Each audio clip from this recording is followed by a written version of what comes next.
as we can. I have the culmination of this entire empty envelope return scam that I've been dealing with. I thought it was pretty much solved. There were two different sales involved in this thing. So the first one, somebody bought a bottle of Loctite from me, a big large bottle of Loctite that was, I think they bought it for 48 bucks, something like that. And they requested a return saying that the Loctite was no good, that it seemed like it was watered down. And of course I have free, no questions asked returns. So I paid for a return shipping label. Excuse me. I'm losing my voice again tonight. I think I should get some lozenges before I start these videos or drink some warm water or something. I don't really like tea, but maybe I have to start drinking tea. Anyway, I approved this return and sent them a shipping label. A couple days later, the label showed delivery, the tracking number.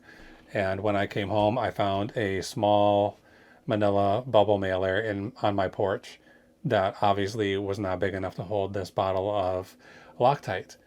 And in the end, I just filed a claim with eBay, told them that there was a issue. The buyer sent back an empty envelope. It took them about 3 or 4 days, but they eventually they said, "You're in the right. We are not going to be able to. You're not going to be required to refund this order. You're just going to be clear." And so it was fine, no problems. But the day after that sale, there was a second sale for another bottle of Loctite. I have like 30. At the time, I had like 30 bottles. I think I'm down to 14 now. Anyway, another return request. And it wasn't the exact same language in the reason why they wanted to return it, but very similar. And they used the same wording to say that it was watered down and that they wanted to return it. So I had a suspicion both of these buyers were brand new, no history of buying on eBay. They both got positive feedback from me before all of this happened, and that was the only feedback on either one of these accounts. So I was fairly sure that the second order, oh, there she goes, you can probably hear her. I was fairly sure the second order was going to be the same kind of scam when they requested the refund. And then, but what can I do? I approved the label, I sent it out, and then quite a long time went by, maybe like 6, 7 days, and they just had not returned it. I could see from the tracking number that it wasn't being returned. Finally, they did return it. I could see it's moving through the postal system. And even though both of these buyers, supposedly separate buyers, had different addresses. One was like in Massachusetts, the other one I think in Georgia, maybe. Well, yeah, Georgia.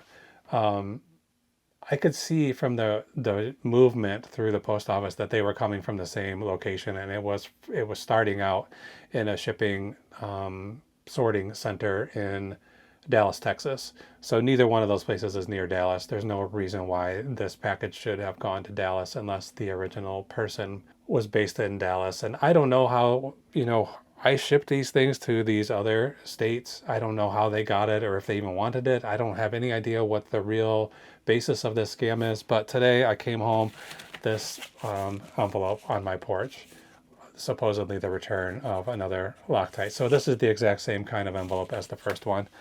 I quickly went on eBay and did the same thing, filed a case on this, said that the buyer had sent back something, either the wrong item or no item, an empty package. And also I filed, I can't think of what they call it, but you can file a complaint against the buyer for abusing eBay's return policy. So I did that as well. This is exactly the same thing I did last time.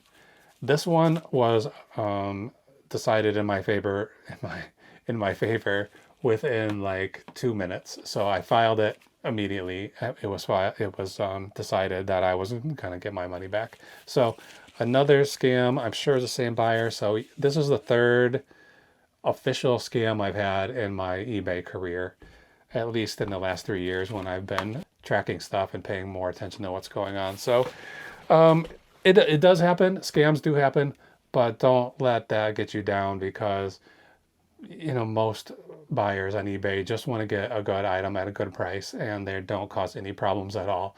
Like I said, 3 scams in 3 years, not too bad. That's probably 5,000 sales, maybe something like that. I'm not sure. Okay, anyway, I did pop over to the thrift store tonight or this afternoon on my lunch break. There's a little thrift store I go to. I've been going to it almost every day recently, just because I have an hour-long lunch break and I don't usually have anything to do during that time, so I just run over to this store. And I have been finding pretty decent stuff there. And today I got 4 items. They're not these aren't home runs, but they're good everyday kind of these are the kind of things that get me some sales, even though it's not making hundreds of dollars. So I'll show you those things, and then we'll quickly pack up the 4 orders that came in today, maybe 3. I can't remember, 3 or 4 orders today. We'll go in the kitchen and get those packed and then see exactly how much profit we made today. It's not like a stellar day, but it's not a bad day either. So there is always hope that we're going to get more sales today. But right now I'm happy with the amount of money that we brought in today. So let's see these things, and then let's go back. Okay, I'm going to try to go through this stuff quickly, but I spent $14.09 on these 4 items. I'm going to put this receipt in the drawer with my other receipts. Let's go through them real quickly. So everything, I went in the store, and the lady I've never seen before wanted to make sure I knew that everything in this one department, this whole room, it's like a 2-room thrift store. Everything was half off. So there was some stuff I had passed up already, and then I went back to grab them after I found out they were half off. So they told me everything in the housewares department and everything Halloween was half off. And it's basically because they're preparing for Christmas already. So even though it's too late for Halloween this year, I did buy these 2 Halloween decorations, these inflatable yard decorations. This one's is a bat, and this one is a spider. They had them marked $8, so I got them for $4 each. I think they're worth about 35 or 40, and I might not sell them until next year, but it'll be fine. I'll just sit on those for a year and get $80 out of them, hopefully, or a little bit less. I'm not sure. I've been passing this up there for the last few weeks because I just had enough of these curler sets. This one was marked at $2, which is already a pretty good price, but for $1, I'm not gonna leave it behind. I just sold one of these exactly the same as this, like the exact same model, for $25 less than a month ago. So for $1, I'll buy it, sell it for $25. The other one I had was broken. The hinges were broken on the back, and I still sold that for $25. So maybe I'll get $30 for this one. And then the last thing I picked up was this Philips wake up lights. There's sort of a alarm clock that simulates the sun, and it's supposed to make you I don't know exactly what it's supposed to do, make you wake up feeling more refreshed. Inspired by nature's sunrise, the light gradually increases from 30 minutes before your set wake up time, gently preparing your body to wake up. So I looked this up in the store. I couldn't see the barcode, the whatever you call this, that's not ISBN. I don't know, the barcode. I couldn't see it because it had a sticker over it, so I just looked by the brand and the name on the box. And I found a few that were selling for like 50 to 70. Unfortunately, they weren't the same model as this one. Like once I got home and I took that sticker off, I scanned this barcode. So I paid $5 for this. It was 10, and it's gonna sell for 35, maybe 39. Maybe I can get $40 for it, but I'm gonna probably list it at $34.99. So those are the 4 things I got today. Nothing extremely exciting and nothing very valuable. But let's see, there's 80, 100, we got about $150 here today from, one trip on my lunch break. So not too bad, I guess. All right, let's get the 4 orders or 3 orders that are going out tonight and get them packed and get out of here. All right, I pulled these 4 items from the inventory. Nothing too complicated, so this should go pretty quickly. Let's really rush through it. I want to be done tonight. Jessica's home now, and we got to have dinner, and it's already 8:30. So, okay. The first thing that sold this morning was this book. This is like a medical textbook.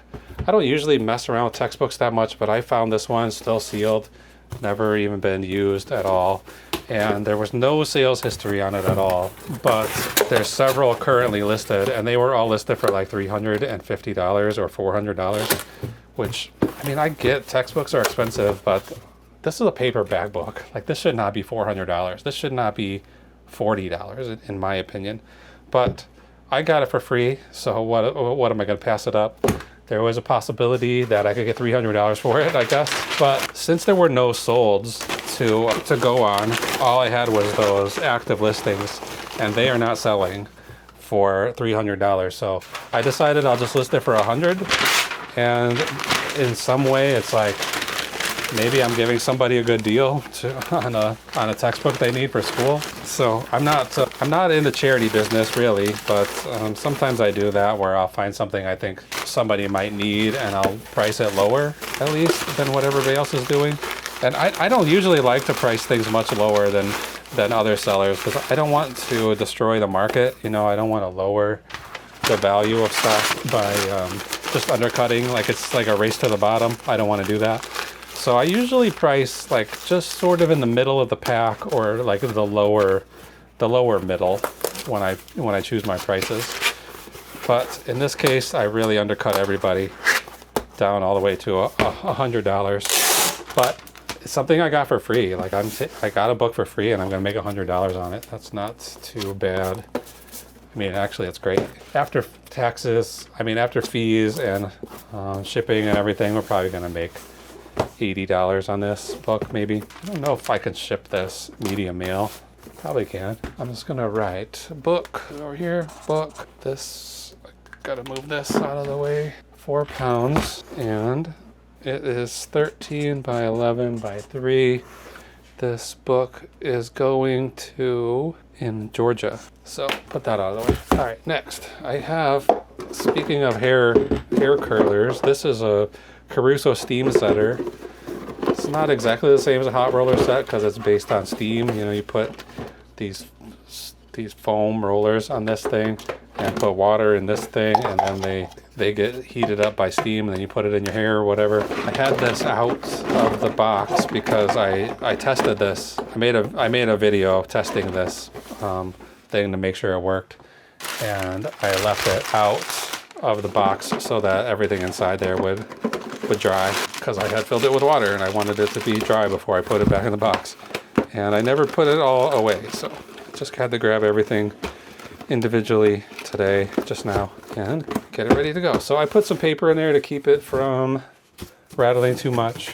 Whoops. And I'm going to use 2 of these boxes, these 8x8x8 boxes. I think this is going to work fine, and I'm going to tunnel them together because I don't have any boxes that are appropriate for this size of this thing. So this will go here. Perfect. I was gonna just put them both together in one deal, like the entire box, but I've decided now, after seeing how it fits in there, that I'm going to make a cap for it instead. And where's my knife? Up here. Watch your fingers, don't cut your fingers off. It's a reminder to you and to myself. Don't cut fingers off. I've done it before. I'll probably do it again. Okay. All right, we're getting there. Shoot. This is gonna need some amount of paper to keep it in place, but not too much. So then I'll just put this lid on here and tighten it up. Come on, there we go, good. Tape it down, go around this way. I would advise you to try, if you're making boxes, try your best to minimize the amount of tape you use, because that tape is expensive and it's just more work for the buyer once they get it to have to tear this stuff all apart. In this case, I have these little gaps here, and I don't know if this matters, but I don't want it to be open to the elements, so I'm filling those, covering those with some tape right now. And we're done. Caruso, 2 pounds 10. This box is now 13 by 11 by 11, I think. No, 9. 13 by 9 by 9, that's better. And it's going to SVH in Washington State. All right, out of the way. Next, this wrench I just listed yesterday. Do I have a box? All right, I gotta get a box. I guess we can use another one of these. I like it when I can put out a stack of boxes that are all exactly the same size on the porch for my carrier. It feels good, like feels professional in a way, like everything fits in the exact same box is great, but it doesn't usually happen. And this thing is gonna need quite a lot of paper because it's pretty small and it's got a relatively big box to fill. So it's just a crescent wrench. I think I just listed that yesterday or Sunday, maybe. Today's Tuesday. So, no, today's Monday. It either got listed Sunday or Saturday. I just bought it Saturday. I think I just got listed last night, and I was pretty surprised it sold already because there's a number of these currently listed, and this one doesn't seem especially special, and I didn't really I didn't price it low or anything, but I paid $3 for it and sold it for $30. The Caruso steamer set, I paid $3.50 for and I sold it for $36 plus shipping. In most cases, if I'm selling something, I'm including shipping. I mean, I'm charging shipping to the buyer. I know that eBay really wants sellers to offer free shipping, but for me, it's too much opportunity for something to go wrong. If somebody wants to return something and they return it broken, then I'm stuck with the cost of shipping both ways. If it was free shipping, if I offer free shipping, then the buyer is going to go to Hawaii and it's going to cost, like I just sold something the other day, went to Hawaii, it was like $26 to ship it. So if I sold this for $35 and then let's say I added $7 onto the cost and I made it $42 and then it cost me $26 to ship it, I'm losing money. So I don't like free shipping. I tried it for a long time, for probably 8 months or a year. And it didn't seem to be helping my sales. And I kept running into instances like that where it was causing me issues. So I just went ahead and got rid of free shipping. There might be a few items left that still have free shipping on them, but not that many. This is going to KA in Pennsylvania. PA, KA and PA. All right, what's left? All right, here's what's left. And this, I don't know if I'm excited by this or not, but I have this DJI microphone. I'll show you. It's gonna sound messed up while I show you, but tiny little microphone. This goes on my lapel. You may have seen it in the videos, or you've seen other resellers or other YouTubers. Ooh, I never thought of myself as a YouTuber, but anyway, you may see people using these. And it comes with a magnet that goes on the back. You put it on the inside of your shirt and then clip the microphone on the outside of the shirt, and now it's there with a magnet. Well, I dropped this thing and the magnet went flying across the room and I could not find it. So I basically measured the back of the microphone, the little clip that it goes on, and then I went online and I searched for neodymium batteries that were as close to that size as possible. And I found some, but you could only buy them in packs of 50. So I thought, DJI, the company, does not sell a replacement magnet. There must be other people out there who want one, who can't get one. So I decided I'm gonna sell them in 2 packs for $10 and hopefully help out some people who need it and make a little bit of money. So that's what I did. So based on that 50 pack, I guess I would have, and I kept 2 for myself. Now we're down to 48. What is that? 24 sets of these I could sell, but I decided I would keep some here. I've just put them on the refrigerator. Like I just have some backups in case I lose some more of these. But I put them in a little plastic bag and 2 at a time with a piece of cardboard so they won't stick to each other. And this one sold for $9.99. I paid $1 by the time you figure out how much money I paid for 50 and keeping some for myself and whatever. I put a $1 cost of goods. I sold them for $10 plus like $7 shipping, which is not going to cost $7. Most of my profit from these is probably going to come from the shipping. But nobody is trying to sell replacements for these, which is crazy to me. I mean, it's crazy to me that the company doesn't sell them. They could probably sell those for $25 a magnet. I'm going to write magnet on here, and it's going to weigh almost nothing. It weighs nothing at all, 1 ounce. This envelope is probably 8 by 6 by 1. If I had done this right, I maybe would have been able to ship these by eBay standard envelope for like 75 cents or 80 cents or something, but I did not do that. So I'm going to just ship this normal Ground Advantage. This one is going to California to IP USP. Okay, that's it. I think if I sell 16 of these, I'll be making like 160 bucks, you know, if I sell them all. And if it keeps going well, then I know where to get more and I know how to market these. So that's it. These are the 4 items I'm shipping tonight. So I'm going to buy these shipping labels, then I'll come back and we'll break down today's profits at the end of the video. So stick around. Okay, 4 packages all ready to go. They have labels and everything. They're gonna all go USPS today, and I will do that by dropping them on the porch tomorrow morning. And I'm gonna just quickly request a pickup, which I do almost every night. Tell them it's on the porch, not the pork, on the porch. Pick up during regular mail hours tomorrow, Tuesday the 28th.